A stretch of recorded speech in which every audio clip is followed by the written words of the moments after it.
들어왔습니다. 여러분 안녕하세요. 딱 7 시가 돼서 지금 방송을 켰습니다. 어 사실은 현장에 가서 여러분을 만나 뵈야 되는데 제가 그냥 집에서 이렇게 어 강의를 하게 돼서 매우 죄송하게 생각합니다.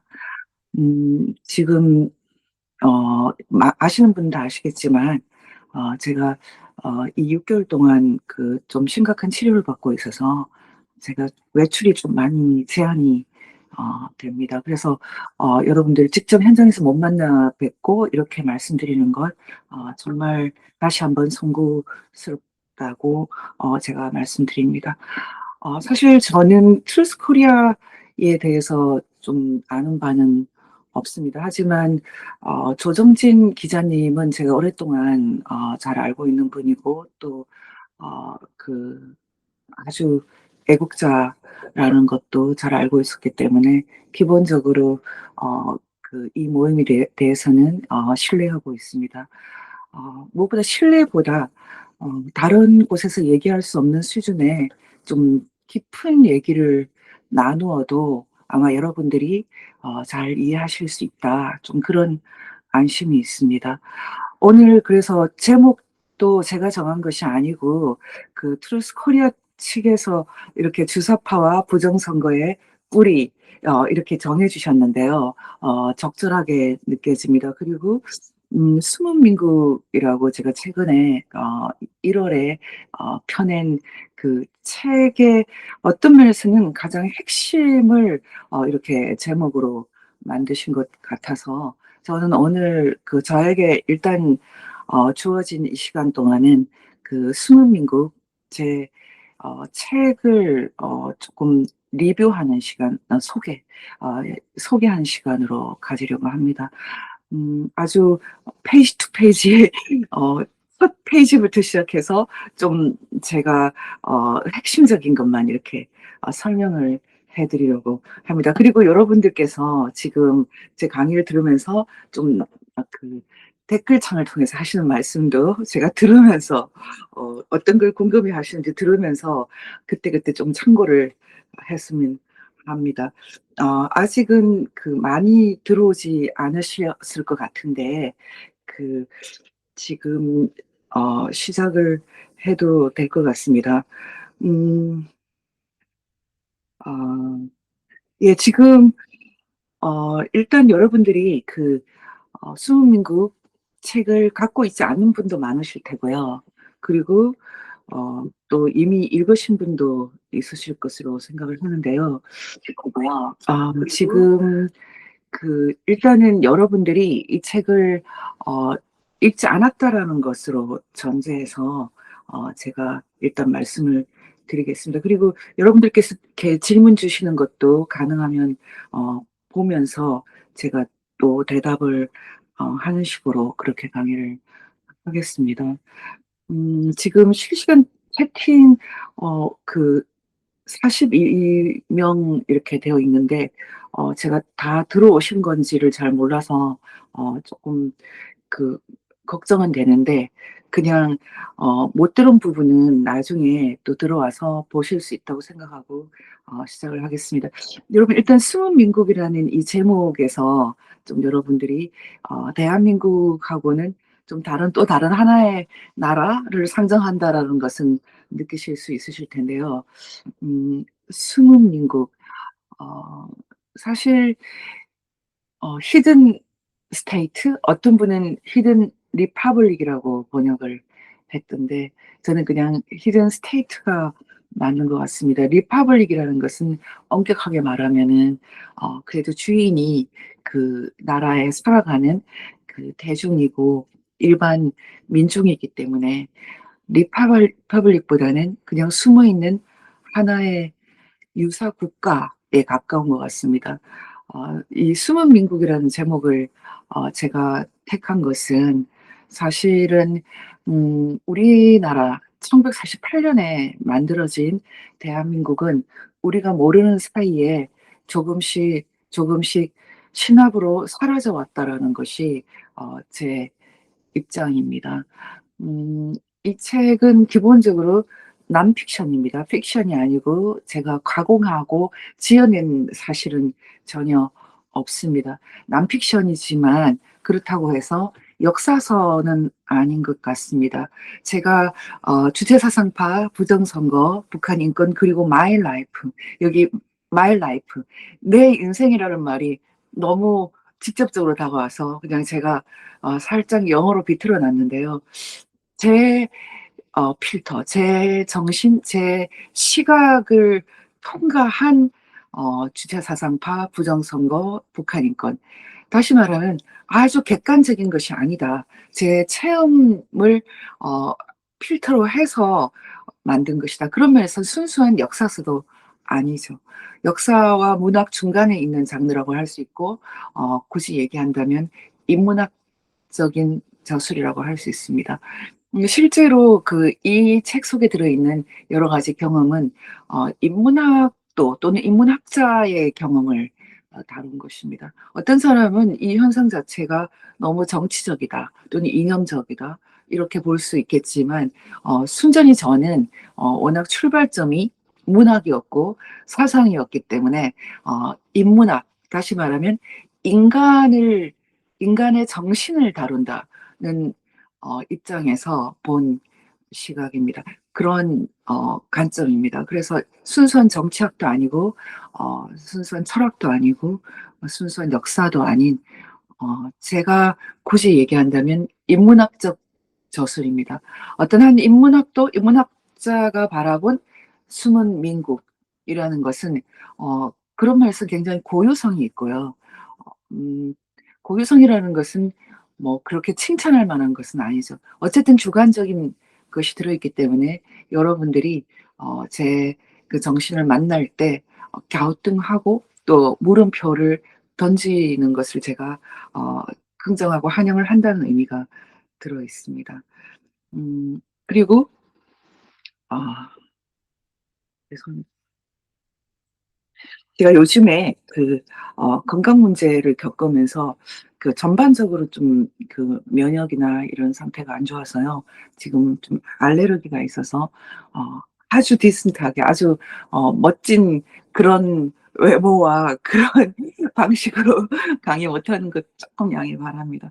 어쨌든 지금 이 숨은 민국이라는 것은 어 분명히 정치 현상을 다루고 있는 건 맞지만 인문학적 저술이다. 이렇게 말씀드릴 수 있습니다.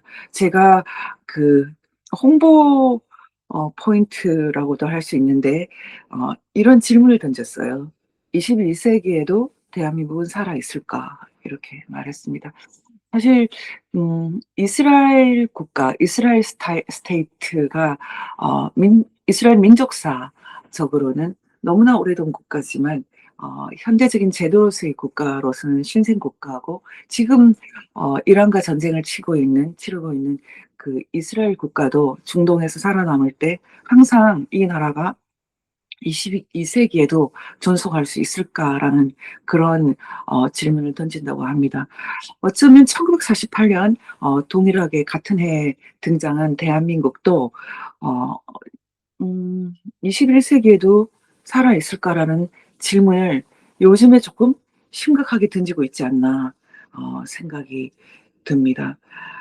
지금 사실 우리가 대한민국이라는 것은 뭐 개천절 이후 나라 하늘이 열리고 지금까지 반만년 역사 속의 대한민국을 생각할 수도 있지만 기본적으로 옛 나라들을 포함한 대한민국 말고 조금 더 어 좁혀서 하나의 네이션 스테이트 우리 민족이 만든 어떤 현대적인 국가로서의 대한민국을 여러분이 염두에 두시면 좋겠습니다. 그렇게 봤을 때는 3 세기 가까이 지속했던 통일신라나 아니면 뭐 거의 5 세기 정도 지속됐던 고려나 거의 5 세기를 넘어서 어 6 세기에 걸쳐서 존재했던 조선, 고려나 조선, 통일신라와 비교해서 여러분이 누렸던 또 누리고 있는 이 대한민국 사실 괜찮지 않습니까?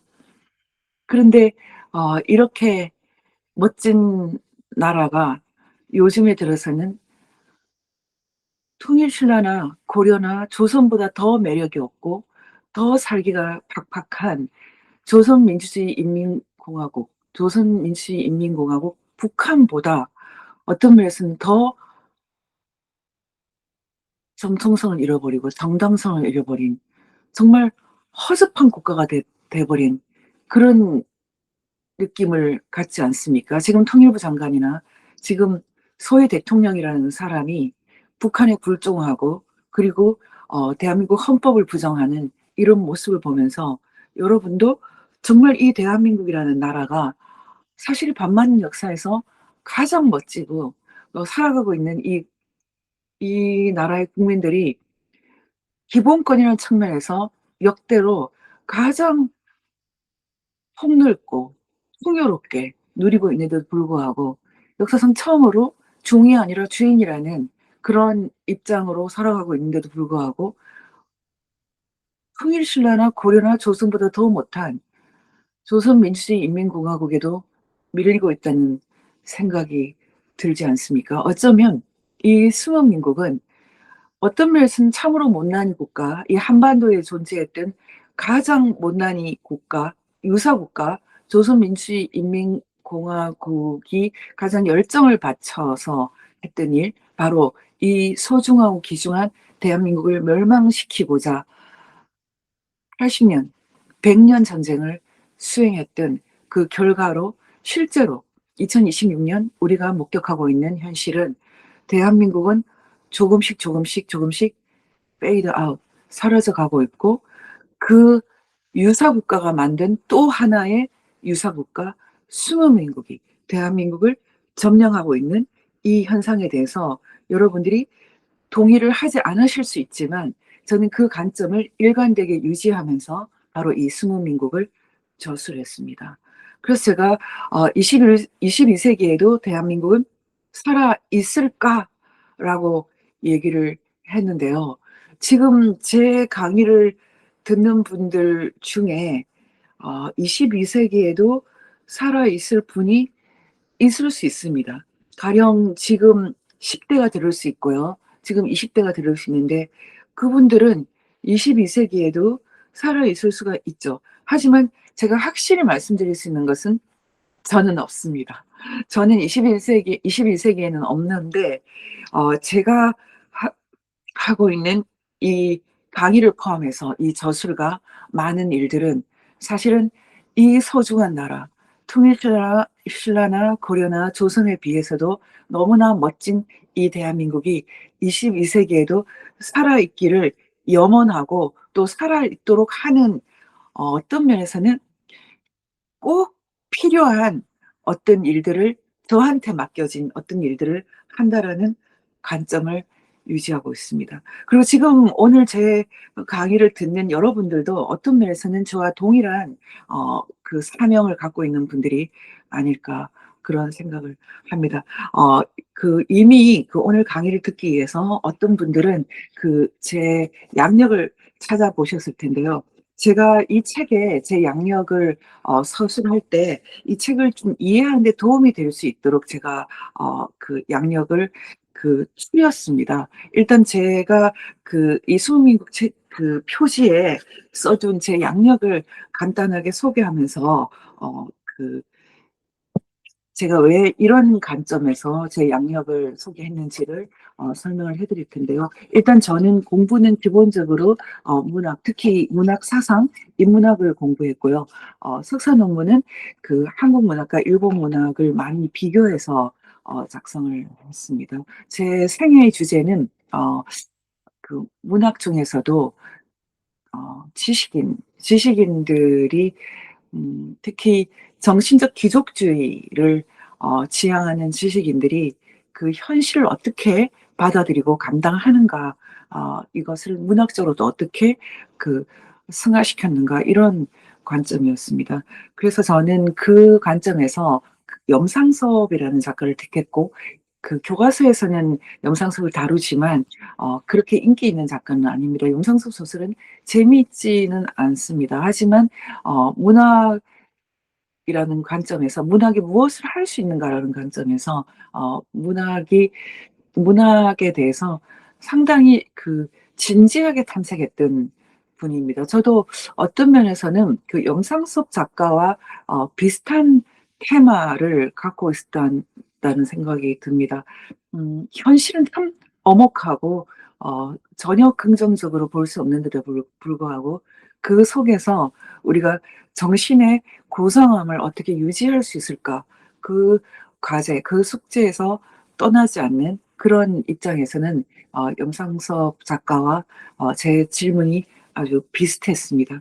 근데 제가 나중에는 그 문학이 아니라 국제인권법, 미국법을 공부하게 됐는데요.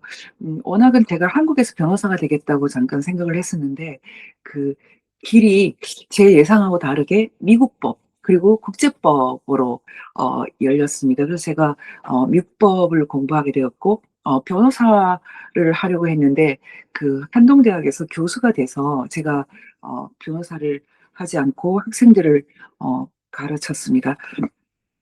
국제인권법과 미국법을 공부하게 된 것은 기본적으로 북한 인권 문제를 본격적으로 다루기 위해서입니다.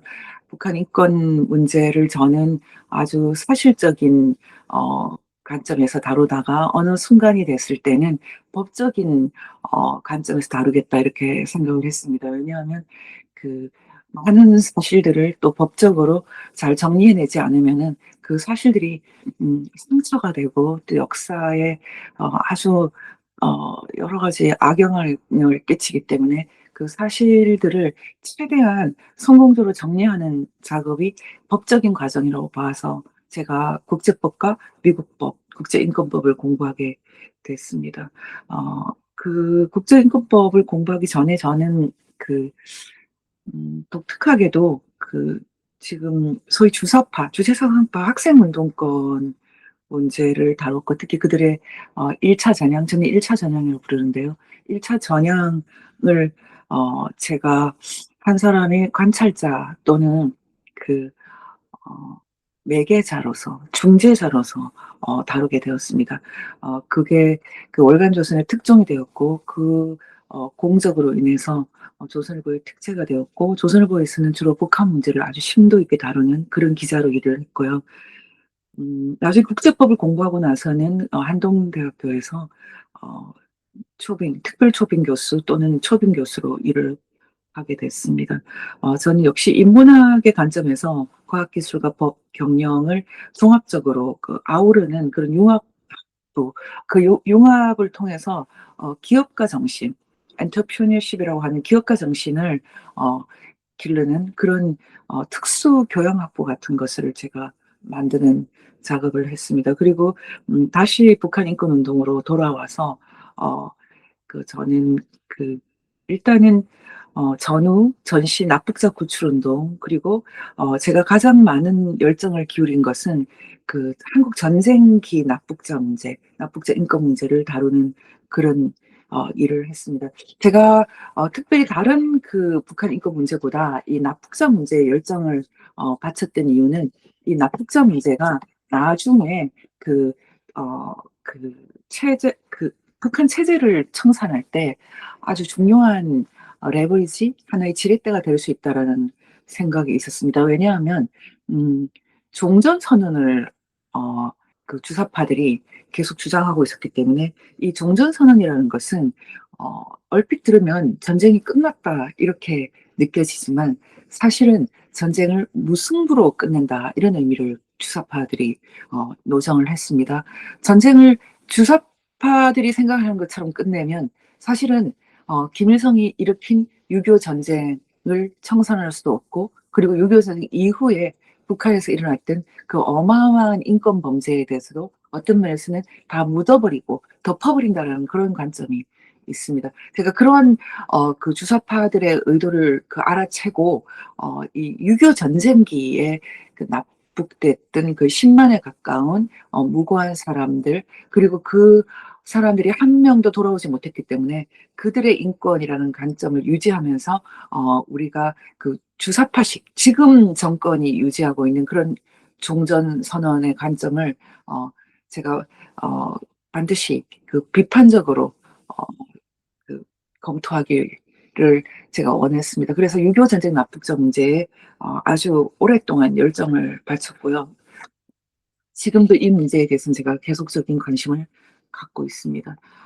또 하나는 정치범 수용소 해체 운동을 꾸준히 오랫동안 했는데요. 정치범 수용소는 북한 정치범 수용소는 사실은 일반적인 감옥과는 많이 다릅니다. 그것은 일종의 사상 감옥 같은 것입니다. 왜냐하면 주체사상이라는 것은 인간이 상당히 고매하다라는 것을 전제하고 있거든요. 근데 이 주체사상이 요구하는 그 삶을 따라오지 못하는 사람들은 기본적으로 낙오자다. 그리고 체제 범죄자다. 이렇게 생각해서 그냥 따로 살아라.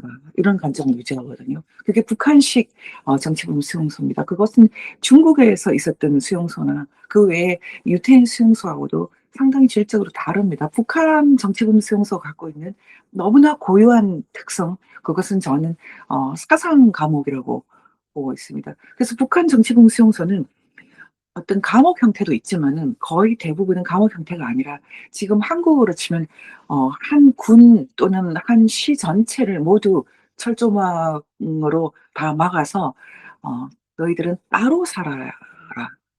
너희들은 우리하고는 종류가 다른 종족이기 때문에 따로 살아라."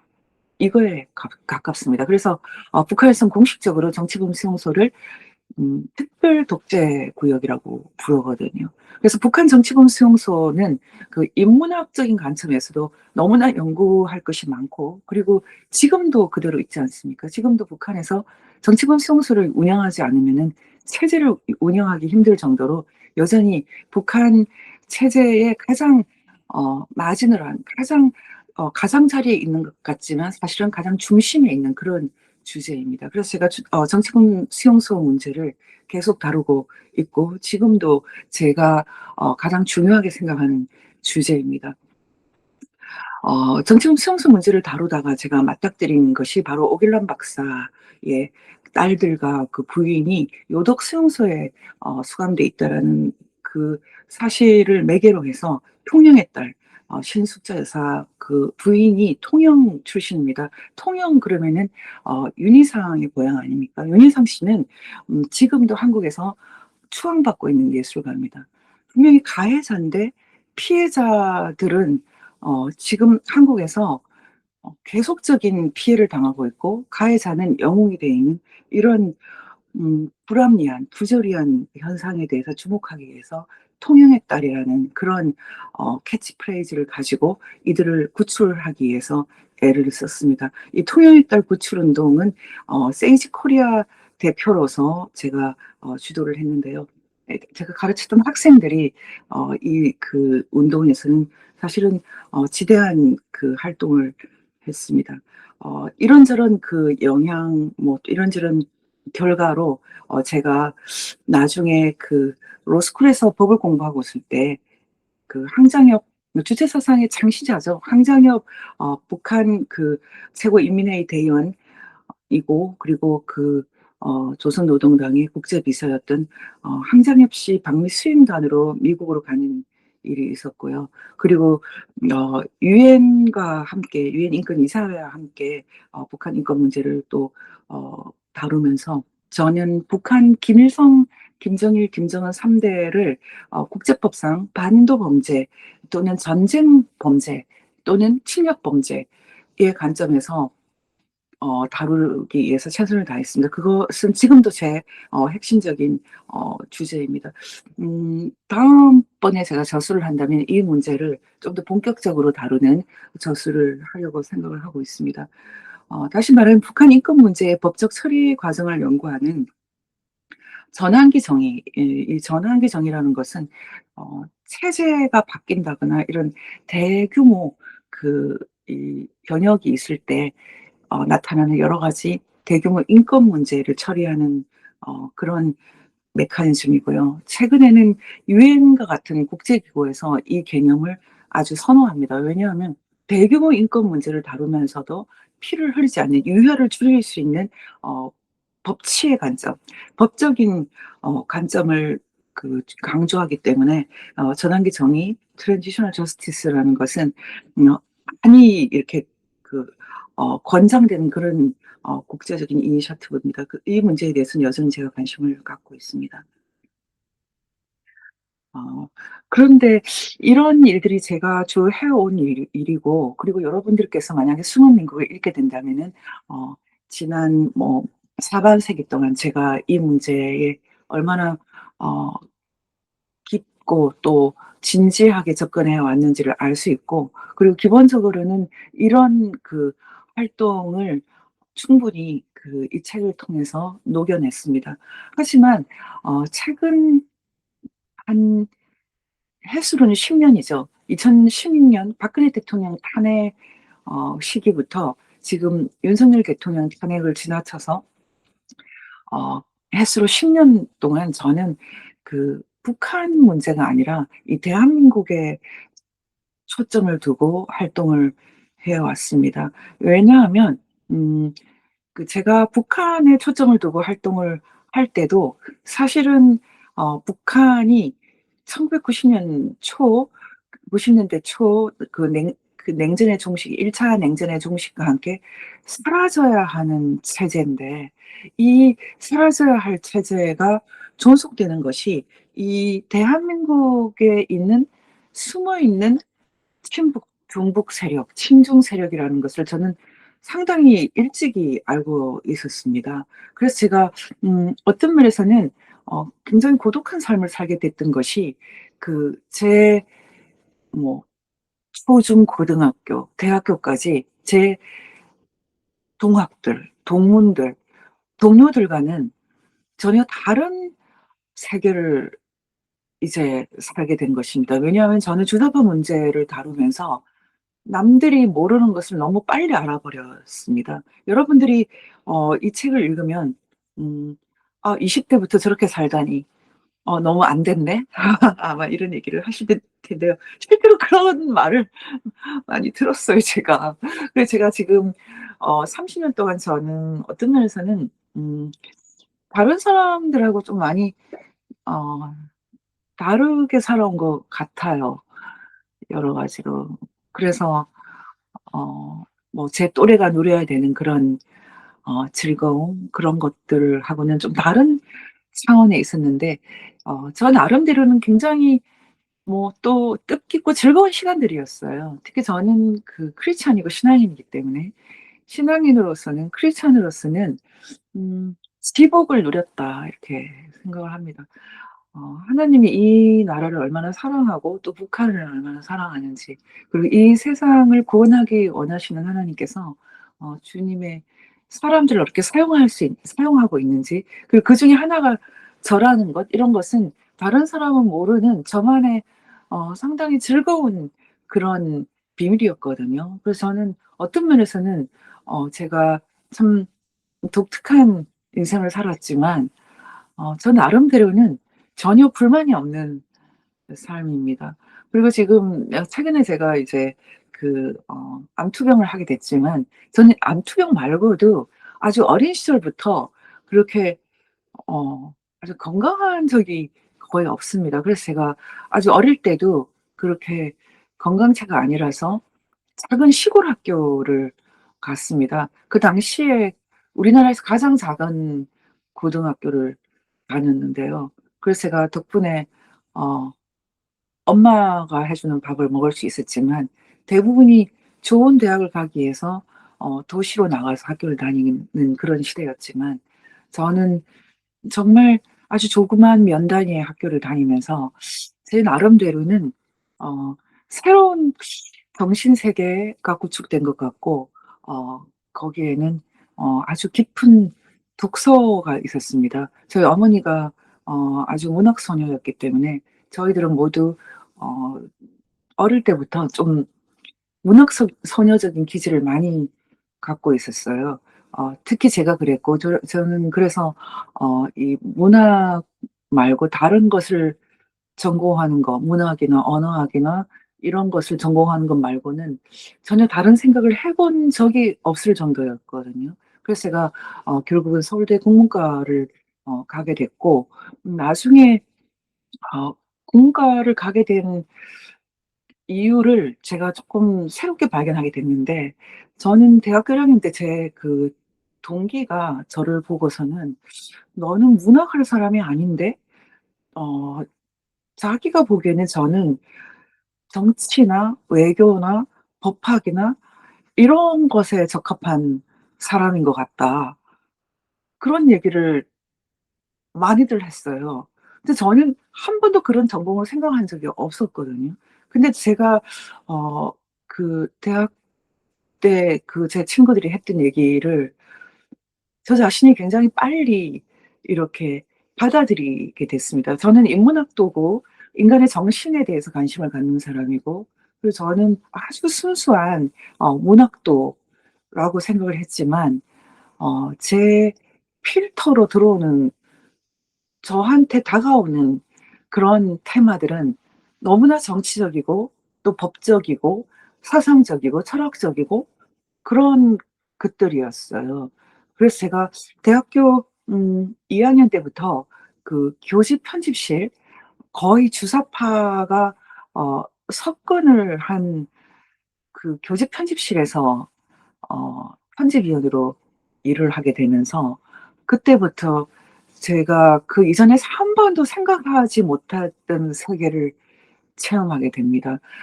그렇게 머리가 좋은 아이들이, 특히 저희 당시의 서클 아이들은 어 서울대 중에서도 가장 똑똑한 아이들에 속하는 그런 아이들이었거든요. 그래서 제가 '이렇게 똑똑한 애들이 어떻게 전부 어 김일성 만세를 부르나. 고등학교를 졸업한 지 불과 얼마 안 돼서 모두 이렇게까지 황당한 어떤 면에서는 뭐 패러다임이죠. 패러다임에 젖어드나.' 그런 생각을 했습니다. 근데 저는 그 당시에도 전혀 그런 것에 빠져들지 않았어요. 제가 어 어떤 면에서는 우리 세대랑 호흡하기 위해서는 당연히 좀 맞춰야 되고 같이 가야 되는데, 저는 전혀 그런 것에 부안해동하지 않았어요. 저는 단 한 차례도 공산주의에 동의한 적이 없고, 단 한 차례도 주체 사상에 동의한 적이 없어요. 그러면서 저는, 많은 사람들이 제가 운동권 문제를 다루기 때문에 제가 '운동권 출신이었다.'라는 생각을 하는데, 어떤 면에서는 제가 갖고 있는 최고의 자산이, 저는 단 한순간도 공산주의에 동의한 적도 빠진 적도 없고, 그리고 공산주의에 동의하거나 빠지는 어 빠져서 그런 흔적을 남긴 것도 없습니다. 음 굉장히 자각적으로 저는 공산주의의 문제를 느끼고 또 탐색하고 있었어요. 그럼에도 불구하고 여러분이 이 수험민국을 읽으시면 왜 이 주체사상파, 이 공산주의자들에 대해서, 심지어 주체사상을 만든 황자엽에 대해서도 이렇게 온정적인가, 따뜻한가, 그런 생각을 할 텐데요. 저는 어떤 면에서는 저 자신이 지난 30년 동안 계속 동일한 질문을 던졌습니다. '이렇게 말도 안 되는 사람들을 왜 봐줘야 되지? 왜 이 나라는 껴안고 가야 되지? 그리고 저는 왜 이들을 이들에게 옳은 길을 말하고 인도하려고 노력하나?' 그런 질문들이 계속 저한테 있었습니다. 그리고 지금 이 수원민국은 제가 사람들에게 제가 다룰 수 있는 공산주의 문제나 주체사상 문제에 대해서 다룰 수 있는 가장 순한 맛이라고 했는데, 사실 저는 어 박근혜, 윤석열 탄핵을 거치면서 이 세력들과 사실 치열한 싸움을 벌이고 있거든요.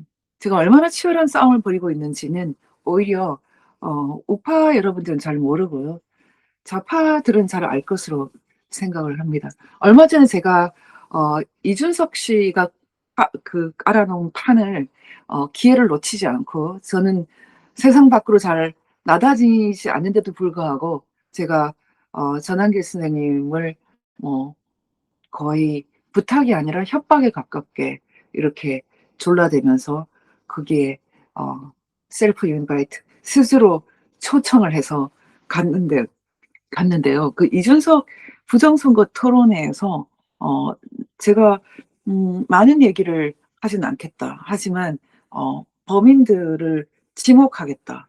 그렇게 얘기를 하고 사실상 그렇게 지목을 하고 돌아왔습니다. 저는 지금도 그 사람들이 '언제 저를 고소할까?' 이렇게 생각을 하고 있어요. 제가 지금 그렇게 그 범인을 지목했던 가장 중요한 이유는 이제 더 이상 숨은 민국이 '숨어 있으면 안 된다.'라는 관점입니다. 이들이 더 이상 숨어 있지 않고 이제 대낮에 다 나와야 된다. 이 사람들을 대낮에 인도하기 위해서는 저 자신이 일단 그 대낮에 뛰어들어야 된다. 여러분들을 제가 이렇게 그 뭐 600만 이상이 받고 실제로는 전 1000만 이상이 받다고 생각하는데 이 부정선거 토론회에서 호명을 해 드릴 테니까 저를 과감하게 한번 고소를 해 보시고 저와 함께 온 세상이 바라볼 때 대낮에 그리고 한국의 사법부에서 한번 시시비비를 가려 보자. 정말 당신들이 선거 부정을 하고 있지 않느냐. 저는 어 여러분들도 느끼시겠지만 당연히 자신이 있습니다. 음 여러분은 어떻게 생각하십니까?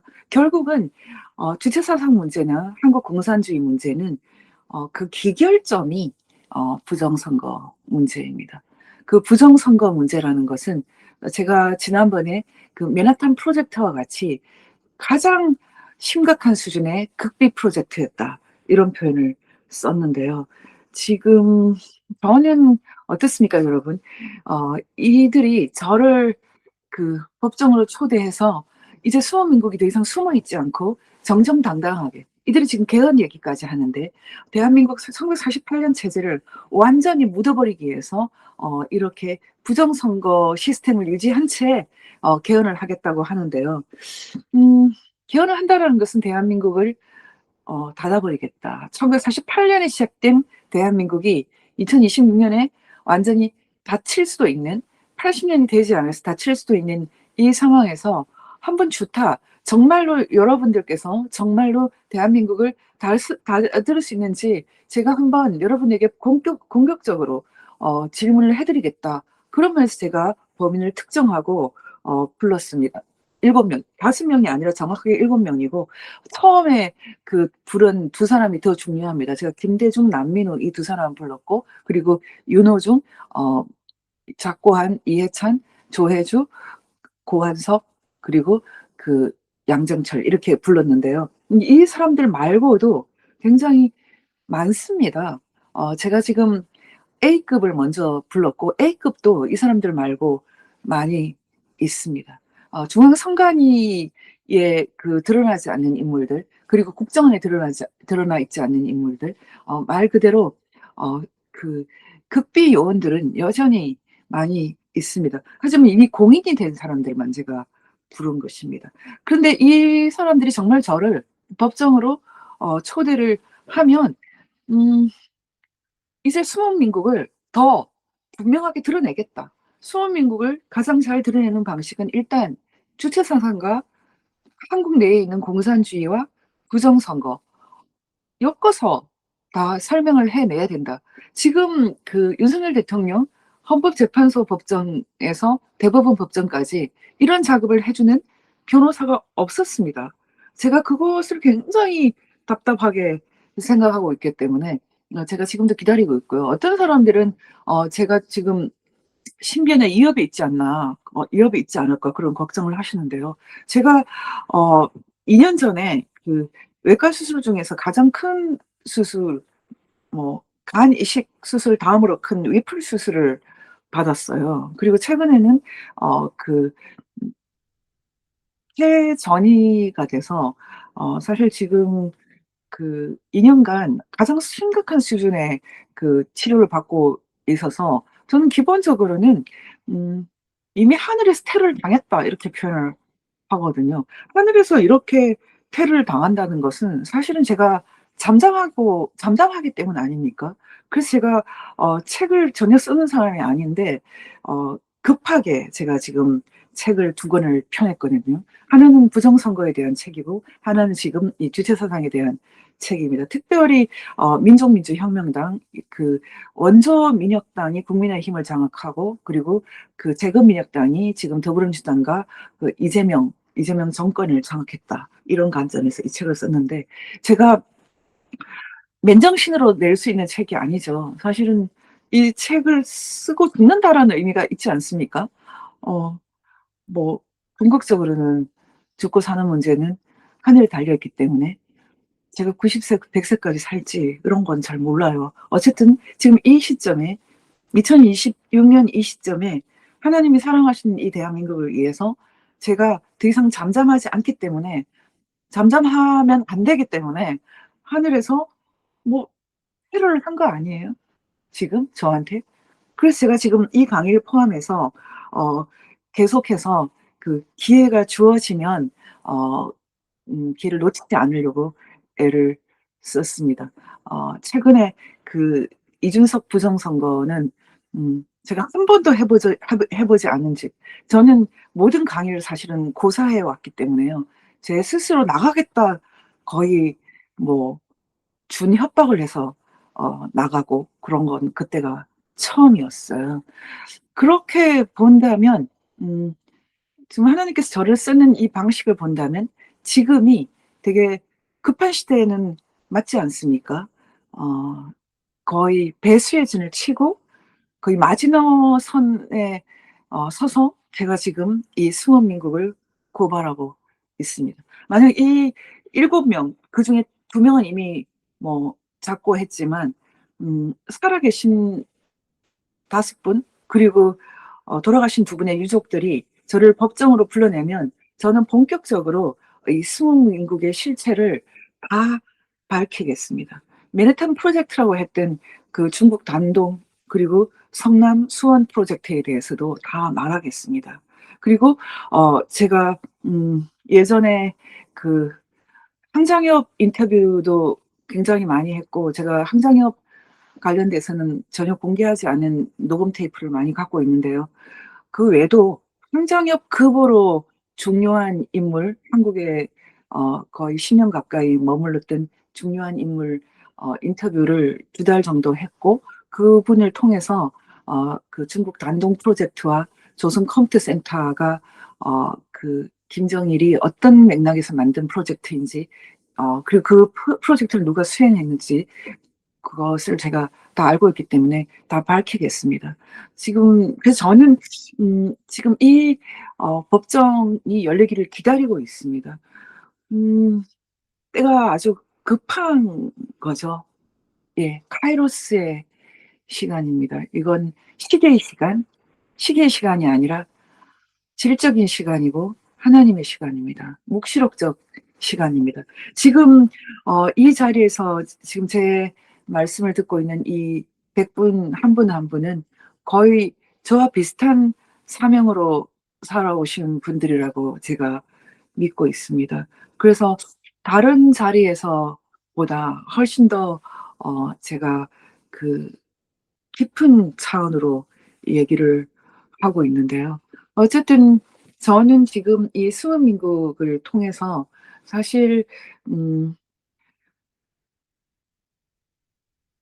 제 생애에 가장 중요했던 숙제를 마무리하고 있습니다. 어, 이 책의 뒷표지를 먼저 제가 읽어드리고 또 시간이 많이 갔기 때문에 어, 조금 더 리뷰를 하고 나서 여러분들의 질문을 듣는 그런 방식으로 마무리를 하겠습니다. 제가 이 뒷표지에는 이 책의 에필로그에 속하는 마지막 이제 에필로그 그 책을 마무리하면서 제가 요약한 부분을 그대로 담았는데요. 이 책이 담고 있는 핵심이 무엇이냐고 묻는다면 저자의 입장에서 이렇게 요약해서 답하겠습니다. 이렇게 말했고요. 한반도에서 공산주의자들의 권력 의지는 100년 이상 치열하게 전개되었다. 무엇보다 그들은 그들만의 나라를 원했고 지금도 추구한다. 네, 그래서 이 수호민국의 가장 핵심적인 키워드는 나라입니다. 어떤 나라? 여러분은 어떤 나라를 추구합니까? 저는 대한민국을 추구하고 이 대한민국이 북한에도 확장되길 바랍니다. 그런 생각을 가진 사람들을 요즘에 극우라고 부릅니다. 그러면 극우가 아닌 사람들은 어떤 생각, 어떤 나라를 꿈꾸느냐? 김일성의 나라를 꿈꾸느냐? 김일성의 나라가 아니면 무슨 나라를 꿈꾸느냐? 대답을 해야 됩니다. 제가 원하는 것은 이 정직한 대답입니다. 당신들은 어떤 나라를 원하나? 이제 한번 대답을 해 보라는 거죠. 음, 지금 개헌을 해서, 개헌을 통해서 비밀리에, 그리고 아주, 어, 사람들을 속이는 방식으로 살짝 개헌을 해서 이거다! 라고 말하겠죠? 대한민국 헌법은 자유민주주의를 기본으로 하는 평화통일을 지향하는데 그런 것들을 이제 제거하고 싶어 하겠죠? 그러면 방방곡곡, 한반도 방방곡곡에 중국처럼 김일성 동상이 세워져야 합니까? 최근에 만들어진 김정은 동상은 참으로 목불인견이더군요. 그런 것을 원하고 집집마다 그들의 초상화를 걸어두길 원합니까? 주사파들이 원하는 나라를 지금 물어보고 싶어요. 두 번째, 한반도 북쪽에 1945년 이래 조선노동당과 김일성 가족이 통치하는 유사국가가 건립되었다는 것은 대한민국을 원천적으로 부정하는 위협적이고 절대적인 적이 언제나 존재한다, 상존한다라는 것을 의미합니다. 우리는 그동안 잊어버리고 있었죠. 대신 싸워주는 사람들이 있었기 때문입니다. 그런데 요즘에는 여러분이 잊어버릴 수가 없어요. 왜냐하면 그들이 대한민국에도 유사국가를 건립을 했거든요. 그게 바로 수호민국이죠.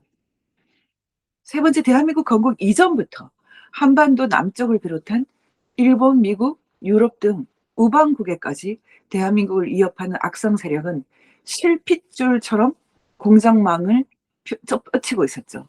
그게 바로 공산주의죠. 공산주의란 유토피아고 그 공산주의자들이 독립운동을 했다고 주장하면서 공산주의가 이 한반도에서 정통성이 있다고 주장을 합니다. 그 공작망은 북한뿐 아니라 6.25 전쟁의 주요 당사자였던 중국 공산당까지 합세한 것으로 날로 강력해지고 있습니다. 이제는 공작의 중심이 평양에서 북경으로 옮겨졌다. 이런 것이 정설이 되고 있죠. 실제로 6.25 전쟁을 끝날 때 6.25 전쟁 당사자는 유엔과 그리고 북한, 중국이었습니다. 클라크 장군과 팽득회와 김일성이 휴전협정에 사인을 했죠. 그래서 어떤 면에서는 지금 중국 공산당과 북한 공산당 그리고 유엔 사령부는 아직도 한반도에서 6.25 전쟁 끝내기 한판을 벌이고 있다 이렇게 볼 수 있습니다. 그런데 이 상황에서 대한민국은 어떻게 됐습니까? 서리 없이 점령당했다. 이제 이 사실을 더 많은 사람들이 인정을 해야 됩니다. 수원민국은 이 사실을 인정할 수 있는 길을 열고 있고, 하지만 제가 가격하게 쓰지 않았습니다. 왜냐하면 저는 한 번도 공산주의에 빠진 적이 없지만 공산주의에 빠진 제 동료들, 동문들, 동학들, 그리고 지금 이 수원민국을 건립해서 호의호식하고 있는 그들에 대해서 이해를 해 보려고 노력하자. 우리가 어차피 그 사람들을 전부 다 사형시킬 수 없다면 마지막까지 그들에게 기회를 주자. 이런 관점으로 썼습니다. 그래서 이 책은 순한 맛입니다. 하지만 곧 매운맛이 매운맛을 보게 될 것입니다. 네 번째, 대한민국 반체제 지식인들을 혁명 세력화하려는 공작은 오래전부터 치밀하고도 반복적으로 이루어졌고 그 절정에 해당하는 것이 4.19 직후의 통일혁명당, 통역당과 5.18 이후에 민족민주혁명당, 민혁이라는 종북 지하당 건설이었다. 사실 소위 민주화 세력은 통역당, 민혁당이 중심이라고 생각하지 않고 사실 뭐 각종 세력이 있고 그리고 그 세력은 4.19든 5.18이든 순수한 자유와 민주주의를 위해서 희생하고 헌신한 세력이었다라고 주장을 하죠. 저는 그런 주장은 더 이상은 유효하지 않다. 왜냐하면 당신들이 원했던 것은 대한민국이 자유민주주의였다며. 근데 지금 대한민국이 자유민주주의가 있습니까? 지금 사법부를 완전히 무너뜨리는 세 개의 법이 통과됐는데요. 그런 법은 자유민주주의 국가가 가질 수가 없는 법입니다. 재판을 누가 심판할 수 있어요? 판사가 완전하진 않지만 그 불완전한 판사의 판단도 사실은 최대한의 인간의 합리성을 보장한다라는 것이 삼권 분립의 핵심입니다. 만약에 판사가 잘못 판결하면 그다음부터는 하늘의 판결이 있다라는 것이 이 삼권 분립의 핵심인데 그 판사들을 다시 심판하는 누군가 대통령 이재명이다. 이재명이 어떻게 판사들을 심판합니까? 그런데 지금 결국은 사법부까지 무너뜨리고 수령 절대주의가 대한민국에도 수립이 됐죠. 그게 바로 수원민국이죠. 그게 현실입니다. 그래서 그 수원민국 건설을 우리가 이제 좀 더 구체적으로 가정을 이해를 해보자. 그걸 이해하려면 통역당과 민혁당을 이해를 해야 된다. 그래서 이 책은 특별히 민혁당에 대해서 가장 공을 들여서 썼습니다. 제가 생각할 때 이 민족민주혁명당 지금 국힘을 흔들고 있는 세력 그리고 이재명을 대통령으로 만든 이 민혁당 세력의 실체는 이 수호민국이라는 책을 통과하지 않으면 아무도 알 수 없다 이렇게 보고 있습니다. 그런 의미에서 이 책은 수호민국은 중요한 역사서로서의 기능이 분명히 있습니다. 여러분들이 이 책을 통해서 아마 생각지도 못했던 많은 사실들을 직면하게 될 것으로 봅니다. 그리고 다섯 번째는 통역당이 전형적인 북한 지하당이라면 민혁당은 이 통역당과는 좀 다른 특징을 갖고 있다. 통역당은 사실은 어, 소규모였습니다. 지금도 통역당이 힘을 갖고 있지만 통역당은 소규모였어요. 근데 민혁당은 너무 대규모입니다. 왜냐하면 1980년대 대규모 학생운동권 조직을 배경으로 전방위적인 정치 세력화에 성공했기 때문입니다. 민혁당은 분명히 전위 조직인데 아방가르드인데 동시에 대규모 대중 조직을 움직일 수 있는 그런 힘을 갖고 있어요. 왜냐하면 전대협이라든지 아니면 뭐 음, 반미 청년회도 사실 전위 조직이었는데 이들이 자민통이라는 그룹을 통해서 전대협을 건설하면서 나중에는 전위 조직과 대중 조직이 완전히 일체를 이루어 버립니다. 그래서 구분이 안 될 정도가 됐어요. 미혁당은 정치 세력화에 완전히 성공해 버렸죠. 전위 조직이면서 동시에 대규모 대중 조직을 움직일 수 있는 최초의 지하당이었고 그들은 지금의 더불어민주당 그 자체입니다. 지하당 형태의 전위 조직을 유지하면서도 대한민국의 합법 정당을 결성할 수 있을 정도의 정치적 역량을 갖추고 지방 자치단체장, 국회의원, 대통령까지 배출해냈고 무엇보다 우파를 완전히 완전히 가루를 했죠. 뭐 붕괴시켰죠. 제가 확실히 말할 수 있는 것은 이들은 소위 말하는 자유민주주의 세력을 모두 극우로 만들어서 그들이 붕괴시켰다고 생각하는데 제가 확실히 말씀드릴 수 있는 것은 착각이죠. 착각입니다. 그게 왜 착각인지를 제가 보여드리겠습니다. 이 숨은 민국이든 아니면 최근에 썼던 100개의 퍼즐로 이해하는 해커의 지문 팔로드 파티를 가지고 하든 아니면 최근 제가 이준석 부정선거 토론에 나가서 했던 얘기를 가지고 하든 아니면 VN 뉴스 전환기의 세계보기를 통해서 했던 얘기를 가지고 하든 여러분들이 얼마든지 저를 고소하십시오. 아까도 얘기했지만 저는 하늘에서 이미 테러를 당했기 때문에 여러분이 더 이상 테러를 할 게 없어요. 한번 제대로 한번 여러분의 나라를 저에게 설명해 주세요. 저도 어, 여러분의 나라를 붕괴시켜 드리겠습니다. 완전히. 여섯 번째, 원조 민혁당은 해산이 된 후에 뉴라이트 정치 세력으로 변신하여 보수 우파 정당, 지금 국민의힘과 화학적 결합을 이루는 데 성공했고 박근혜, 윤석열 탄핵을 주도했죠.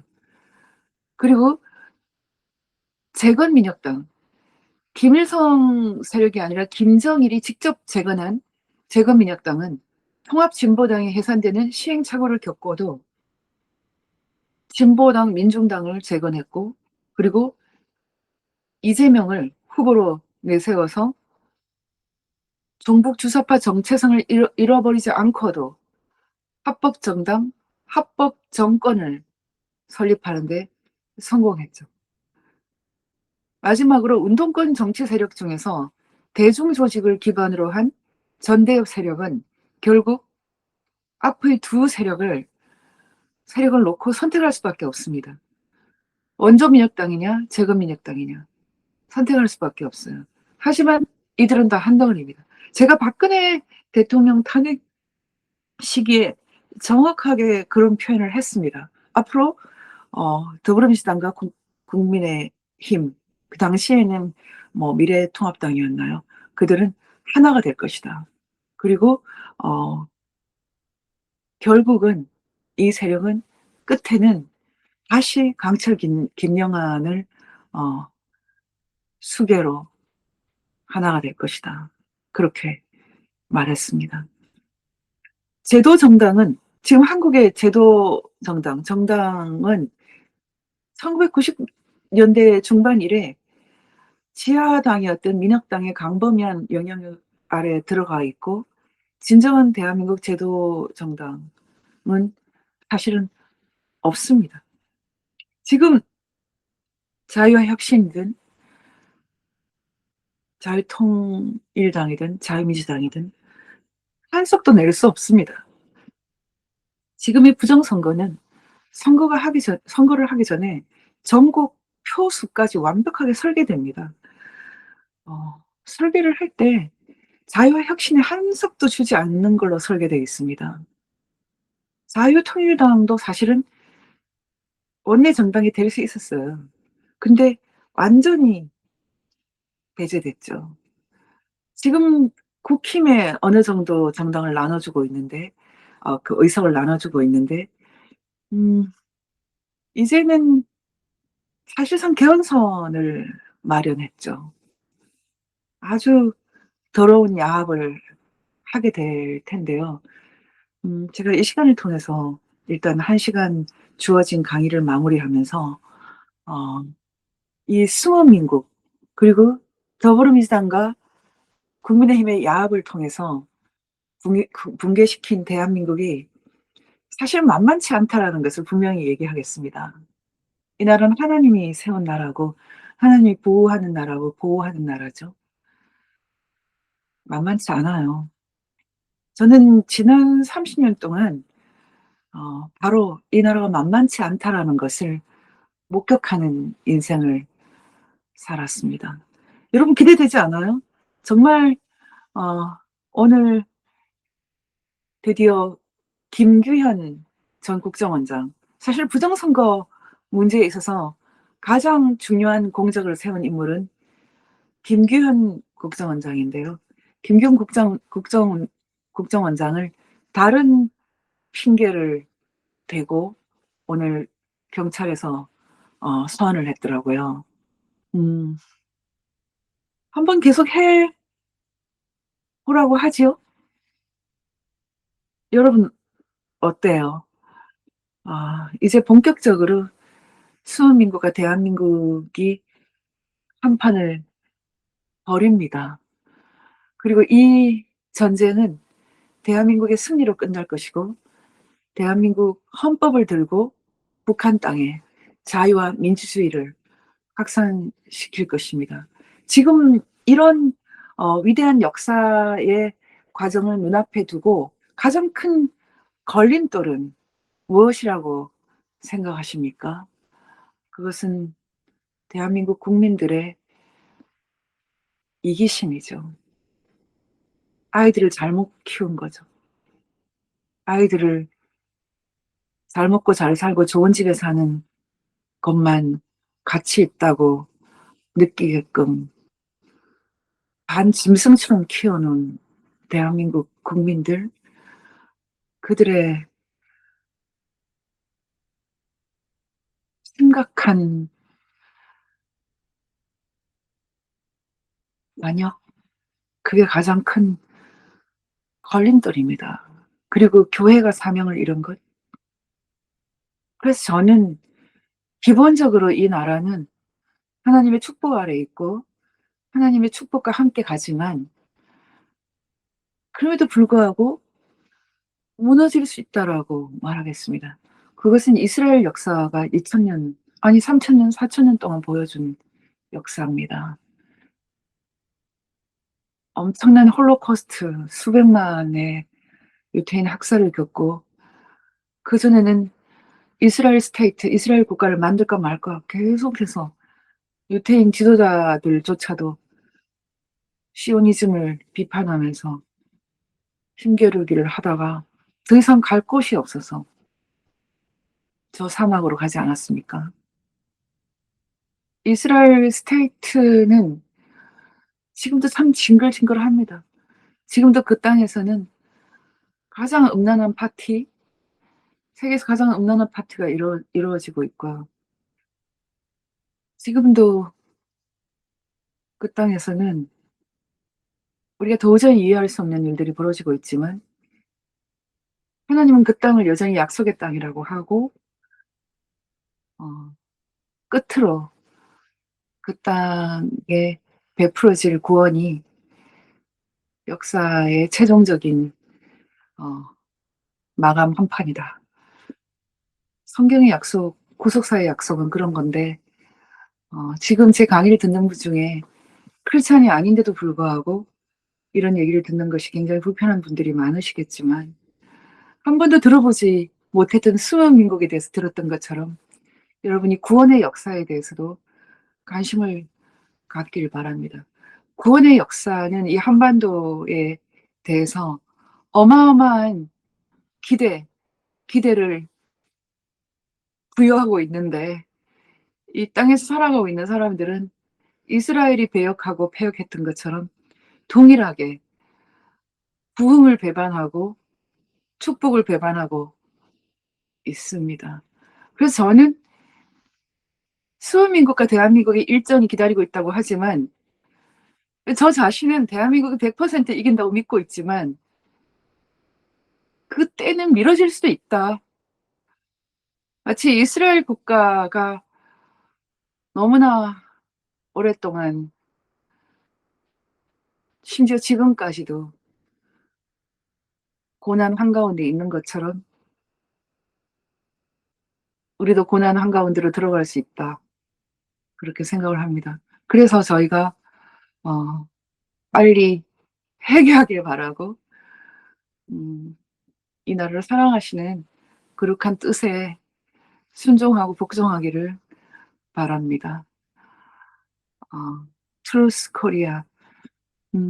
한국이 진실과 진리, 선의 빛으로 아름답게 다시 빛나기를 소망합니다.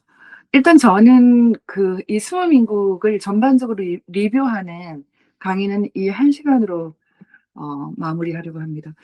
지금 이 1시간 다음에는 어떻게 진행되는지 혹시 이 댓글로 좀 알려주실 수 있습니까? 제가 지금 질의응답 시간을 가지면 되는지 카톡을 통해서든 좀 저한테 주최 측에서 알려주시면 감사하겠습니다.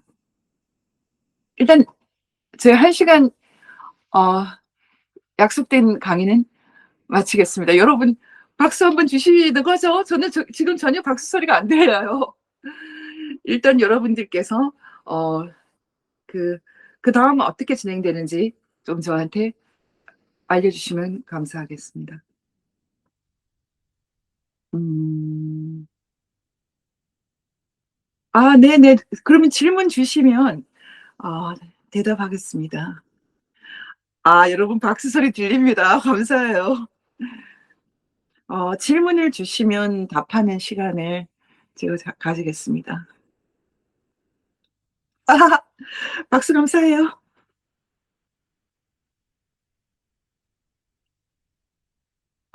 질문은 여러분들이 댓글 주신 것 중에서 어 제가 찾아보겠습니다. 지금 초등학교에서도 자연스레 어 수기가 아닌 음 전자투표로 반장선거를 합니다. 순간 화가 나더군요. "아이들 교육 과정에 어떤 개입을 해야 할지 고민이 많습니다." 이런 말씀을 주셨는데 음 사실은 어 무서운 일이죠. 예. 무서운 일입니다. 음 전자투표나 기계를 이용한 투표가 어 직접 투표일까요? 음 사실은 참 고민됩니다 저도. 어 왜 선진국에서 기계를 매개로 쓰지 않는지에 대해서 어 저희가 좀 생각을 해볼 필요가 있습니다.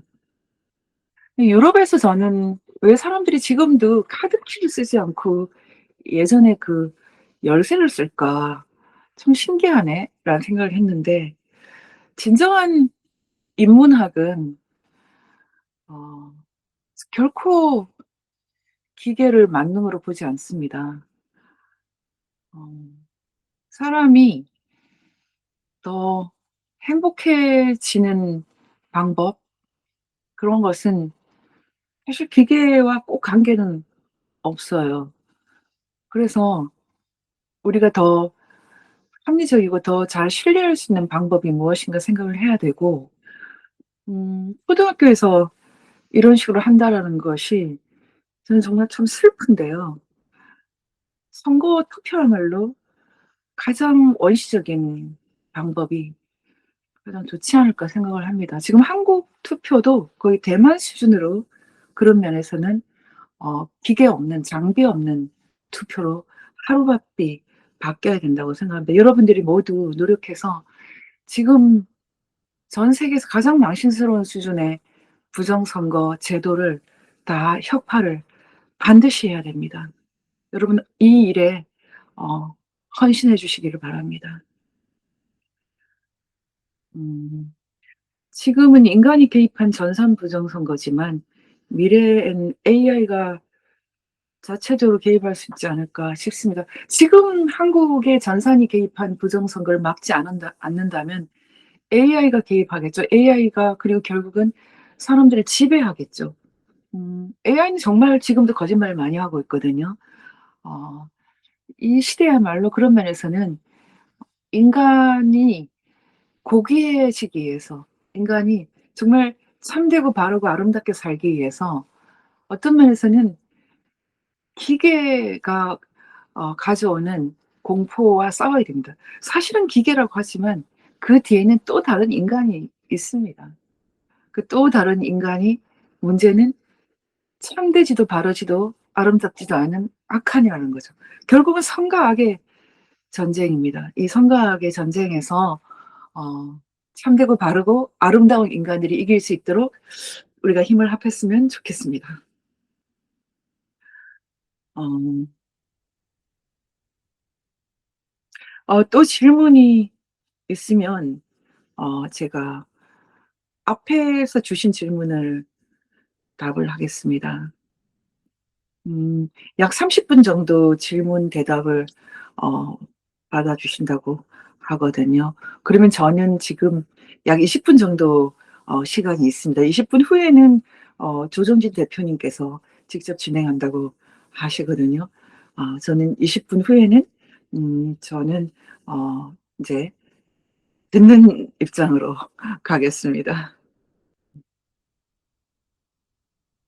아 잠깐만, 여러분들이 앞에서 남긴 질문이 혹시 있으실까 해서 지금 찾아보고 있는데요. 음. 질문이 있네요. 국힘당 그 전륜 선언 이후 제 자리에서 부정선거 척결과 윤석열 대통령 지지를 위해 더 이상 어디를 바라보고 무엇을 할 수 있는지 길을 잃었습니다. 음. 이 부분에 대해서 무엇을 할 수 있을지 물어보시는데, 음 어 제가 어제 입장을 밝혔어요.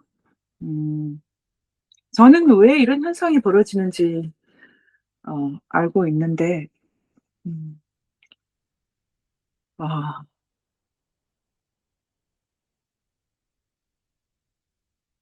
여러분, 저는 그렇게 생각하고 있습니다. 어 사실은 이게 속도 때문이에요, 속도. 어 혁명이라는 것 또는 혁명적인 상황이라는 것은 급진성이라는 거, 레디칼한 거, 급진성이라는 것을 동전의 양면처럼 갖고 있습니다. 지금 여러분들께서 베네수엘라나 이란에서 일어나고 있는 일을 보고 계신데요. 사실 지금 주사파들은 미국이 베네수엘라나 이란에 들어간 것은 석유 패권을, 그러니까 페트로달러 패권을 유지하기 위해서다, 이렇게 가르치고 있거든요. 제가 확실하게 말씀드리는 것은 그건 사실이 아니에요. 착각이에요. 사실 페트로달러에 대해서는 제가 가장 많이 설명한 사람 중에 하나고요. 또 실제로 미국이 패권을 유지하는 방법이 그 달러를 가지고 중동유를 사게 돼 있는 그 페트로달러 시스템인 것은 사실이에요. 그건 1970 년대 이래에 미국이 패권을 유지하는 굉장히 중요한 방법인 건 부정할 수 없는 사실입니다. 하지만 그 미국이 그 패권을 유지하기 위해서 막 나라들에 쑥쑥 들어가고 있다, 그건 전혀 사실이 아니에요. 약간의 그 차이를 이해하셔야 됩니다. 음 지금 분명한 것이 있어요. 베네수엘라도 더 이상 참을 수 없는 것이 있고, 그건 베네수엘라 사람들이 더 이상 참을 수 없다고 아우성 치는 게 있고, 이란 사람들이 더 이상 참을 수 없다고 아우성 치는 게 있습니다. 근데 여러분이 보시기에 북한 사람들이 더 이상 참을 수 없다고 아우성 치고 있습니까? 대한민국 사람들이 더 이상 참을 수 없다고 아우성 치고 있습니까? 그게 아니라는 거죠. 국민의힘의 입장에서는 그런 아우성이 없는데 왜 우리가 긁어부스럼을 만들어야 되느냐, 이런 거죠. 여러분, 이 얘기가 이해되십니까? 음 어떤 면에서는 지금 이란 국민들이 소리 질러 오고 수만 명이 죽어나가고, 사실 베네수엘라에서도 마찬가지의 상황이 있어요. 근데 한국 사람들은 부정선거를 거의 다 사실 알고 있거든요. 국민의힘도 사실 알고 있어요. 제가 여러 차례 말했지만 사전투표 가려한 도장을 안 찍는 것은 한자리에 앉아서 그냥 인쇄하기 위해서지 않습니까? 그걸 모를 사람이 없어요. 근데 이 상황에서 우리 국민 모두가 타협하고 있죠. 근데 저는 분명히 말씀드릴 수 있는 것은 '그 시간이 끝날 것이다.' 그래서 다른 사람 눈치 보지 않고 각자 하나님 앞에서 가장 정직하게 행동하길 바랍니다. 이제는 국민의힘의 시간이 아니고 대한민국 국민들의 시간이 아니고 나의 시간, 나의 카이로스, 예, 그 시간 속에 들어가길 바랍니다. 저는 가장 정직한 방법이 제가 할 수 있는 한 가장 강력한 부정선거 혁파 운동 이렇게 보고 있습니다. 그런 선택을 많은 분들이 할 수 있으면 좋겠다 이렇게 생각하고 있어요. 동의하지 않으셔도 어쩔 수 없어요. 제가 말씀드릴 수 있는 것은 이제 코람되어 각자 하나님 앞에 서야 됩니다. 저는 암 수술을 하고 암 투병을 하면서 자동으로 매 분초마다 하나님 앞에 서 있습니다. 어 이 땅에 더 머물게 해 달라는 기도는 전혀 나오지 않아요. 저는 너무나 확고하게 천국을 믿고 있고 알고 있고 음 그리고 이 땅에서의 삶이 저는 어떤 면에서는 충분했어요. 너무 좋았어요. 마치 칸트가 말했던 것처럼 '참 좋다. 굿이다.' 저도 마찬가지예요. 그런데 사명이 남아 있고 또 그런 이유로 제가 이 땅에 서 있다면 가장 정직한 길에 서야 된다. 저는 지금은 '목숨 걸고 부정선거 혁파 운동을 하는 것이다.' 이렇게 생각하고 있어요. 음. 부정선거 주동자 7 명의 실명을 공개하셨음에도 왜 저들은 침묵하고 있을까요? 글쎄요.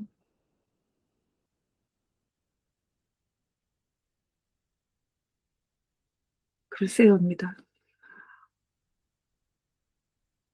저는 제가 대한민국을 너무 잘 알고 사랑하고 그들의 나라를 또 잘 알고 그들의 나라를 위협하기 때문이다 이렇게 생각하고 있습니다. 그리고 그들이 저를 법정으로 불러내면 그들의 나라의 실체에 대해서 말할 것이고 기록되겠죠. 기다리고 있습니다. 지난 총선에서 자유통일당 원내 의석을 확보했다는 말씀은 부정선거로 빼앗겼다는 뜻인데 그렇죠. 그 사람들은 완벽하게 설계하고 그리고 자유통일당을 원내 정당으로 만들지 않는 것은 그들에게 가장 중요한 설계 중에 하나입니다. 음 결코 비례투표지를 보여주지 않지 않습니까? 비례투표지를 여는 순간 그들은 다 발각됩니다. 한 번도 열지 않았고 영원히 열지 않을 거예요. 비례투표지는 그 자체가 그냥 증거거든요. 특히 4.15 총선 때는. 영원히 열지 않을 것 같아요. 제가 보기에는 어 3석 이상 달성했다고 보고 있어요. 예. 특히 4.15 선거 때는. 국힘 장 대표에 대한 의견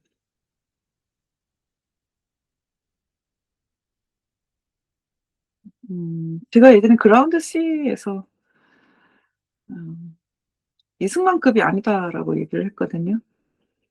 이승만 대통령은 1948년 동일한 상황에 놓여 있었어요. 근데 이승만 대통령은 어 "그냥 나 대통령 안 할게. 그냥 나 운동권 할게. 나 그냥 내각제를 막는 운동권으로 그냥 살래." 이렇게 승부수를 둬서 결국은 대통령제 헌법을 만들었는데요. 지금 장동혁 대표는 제가 보기에는 이승만 대통령하고 비교하는 것 자체가 결례가 아닐까 싶습니다. 그래서 제가 이 당대표가 실패할 것이라고 말했고, 개인적으로 저는 미련이 전혀 없어요. 이미 실패할 거라고 말했는데 그냥 확인되는 시간 좀 기다렸고, 음, 저는 끝났다고 보고 있습니다. 일도 기대하지 않습니다. 이건 제 입장이고 여러분들은 아직은 조금 더 기대하면서 보셔도 괜찮습니다. 전 장동혁이 지금 국민의힘과 더불어민주당이 껴안고 스크럼 짜고 막고 있는 이 부정선거 혁파 해줄 걸로 생각하지 않아요. 그리고 지금과 같은 부정선거 제도를 혁파하지 않으면 한국은 어차피 미래가 없거든요. 아무리 설명해도 사람 믿지는 않는데. 지난번에 제가 분명히 김문수 지사님께 이번에는 베네수엘라 수준으로 부정선거 합니다라고 했지만 뭐 저한테만 욕을 하지 않았어요. 근데 다 제 얘기가 지금 최근에 틀린 얘기가 사실 없었거든요. 왜냐하면 저는 설계도를 보고 있으니까요. 이번 지방선거는 이대로 가면 20%? 뭐 그 사이에 타협을 할 수는 있겠지만 국민의힘이든 더불어민주당이든 제 눈에는 불쌍하게 보입니다. 전한길 대표님 괜찮은 분인데 이분이 훈련된 정치인이 아니죠.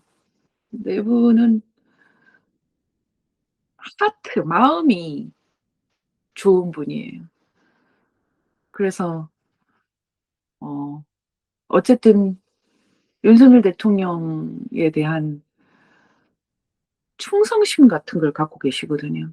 근데 저는 개인적으로는 윤석열 대통령에 대해서는 충성심을 갖고 있지 않아요. 저는 윤 대통령 만나보고 싶고 좋은 분이라고 생각하지만 대통령 윤석열에 대해서 제가 힘들어했습니다. 저 좋아하지 않았거든요.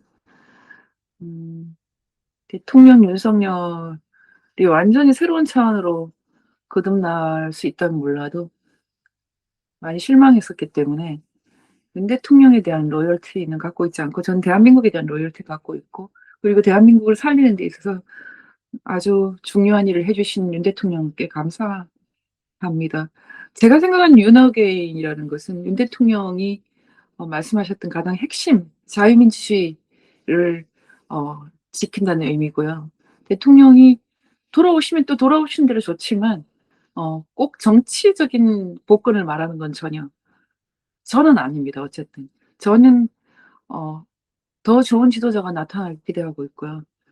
그럼에도 불구하고 유언 어게인 구호는 제가 가장 먼저 말한 사람 중에 하나거든요. 이하성 변호사님이 전화 와서 저한테 상의해서 전 윤 어게인 완전히 찬성한다고 얘기를 했어요. 지금도 그 구호로서는 인정하지만 기본적으로 저는 윤 대통령이 완전히 다시 대통령이 되길 원한다. 사실 이건 아닙니다. 음, 이건 제 의견이니까 여러분은 참고만 하시고요. 전한길 선생님은 저보다 훨씬 더 진하게 윤 대통령을 사랑하시죠? 결론은 전 잘 모르겠습니다. 어쨌든 제가 말씀드릴 수 있는 것은 전한길 선생님을 저는 아주 좋은 분으로 보고 있다는 것이고 그분이 저보다 더 강력하고 더 진한 마음을 갖고 있으면 또 그분의 뜻을 이룰 수 있어요. 근데 저는 지금 원하는 것은 막 윤 대통령이 다시 복귀하고 이런 것보다는 어쨌든 이 엄청난 불이 이 부정선거 문제가 해결되길 바란다. 딱 그 정도입니다. 음, 예, 저는 이렇게밖에 대답을 못해서 죄송해요. 부정선거를 형사수사로 하게 될 때가 부정선거 척결되는 때일까요? 네, 맞습니다. 부정선거 특검이 있어야 되는데, 어, 다시 말하면 이재명 정권이 무너져야지 가능한 거죠. 저는 어, 윤석열 대통령이 석방되고 어 이재명 정권이 붕괴될 것으로 보고 있습니다. 어느 것이 먼저일지 모르겠는데 거의 동시에 일어날 것입니다. 지금 이재명 정권이 힘을 잃고 국민들이 부정선거를 수사할 수 있는 특검을 설치할 수 있을 정도의 그런 힘을 가질 때 음 그런 상황이 유례 없이 오기를 바라고 있는데 음 트럼프 대통령이 어떤 방식으로도 개입한다라고 저는 계속 말해 왔고요. 그 생각은 지금도 사실입니다. 음 같 똑같이 생각하고 있어요. 근데 제가 말을 좀 조심하고 있어요 굉장히. 지금 느끼실 텐데 음 굉장히 조심하고 있습니다. 그래서 여러분이 그냥 참고만 해 주셨으면 좋겠습니다.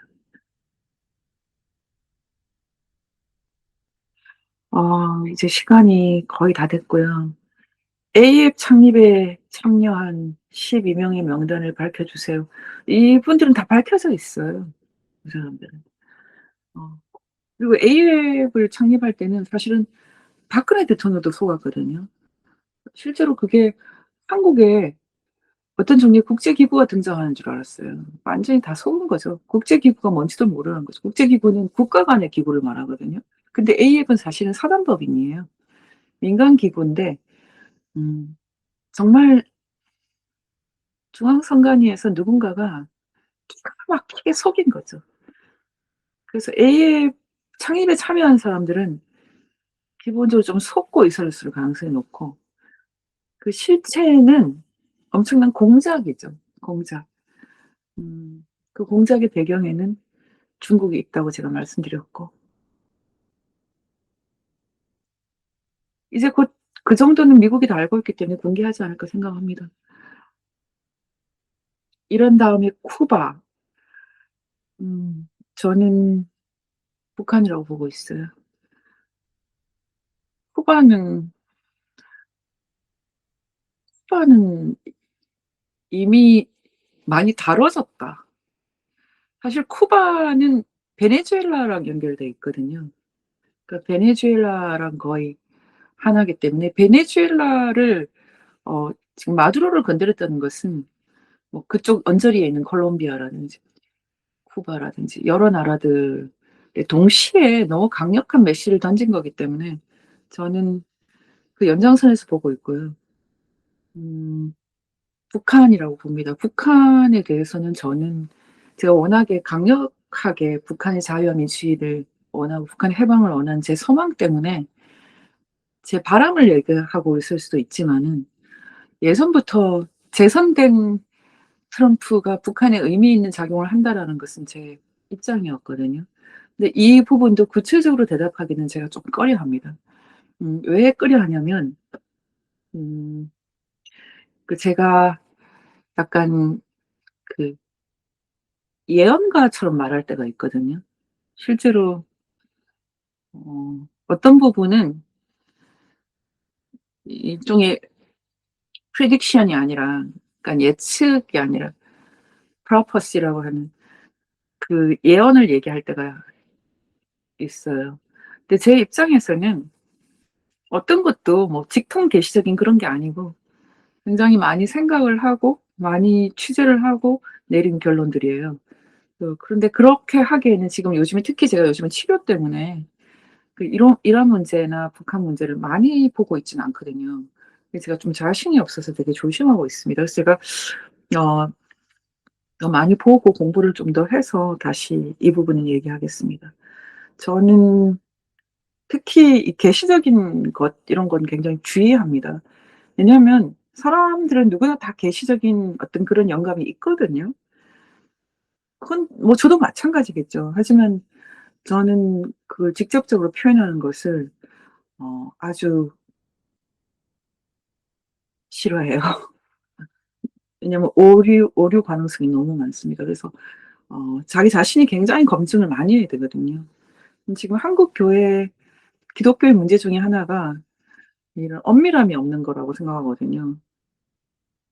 공부도 많이 하지 않고 지적으로나 여러 가지 그 사실적인 것을 다룰 때 쪼끔 더 정확하게 해야 된다는 게 제 입장이라서 마치 계시적이고 예언적인 것 이런 것은 얘기 안 하는 게 원칙이에요. 그래서 지금 북한 얘기를 하지만 이란 다음에 북한을 어떻게 다룰 것인가에 대해서 쪼끔 더 구체화되기 전까지는 제가 좀 자제하고 있다 이렇게 말씀드릴 수 있습니다.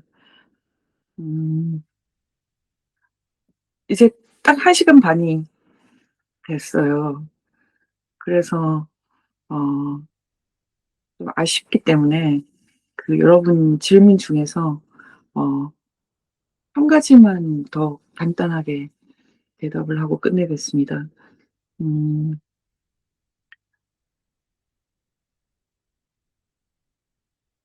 네. 거의 다 제가 짧게 짧게 대답을 한 것 같아요.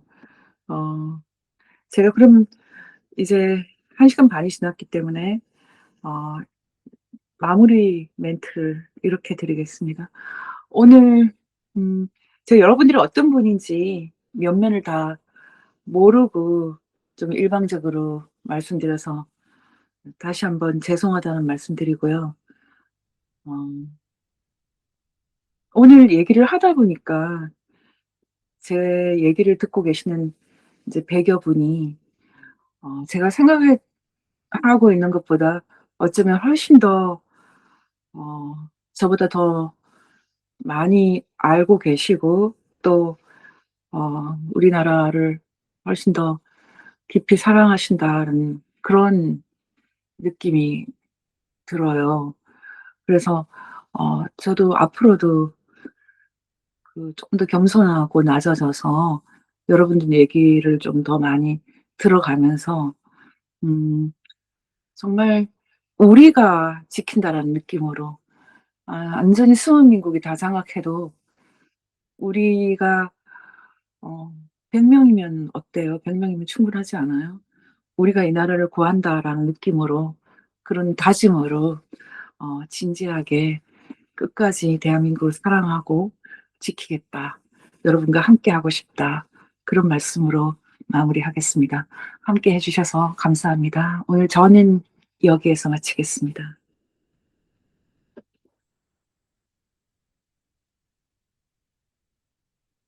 감사합니다.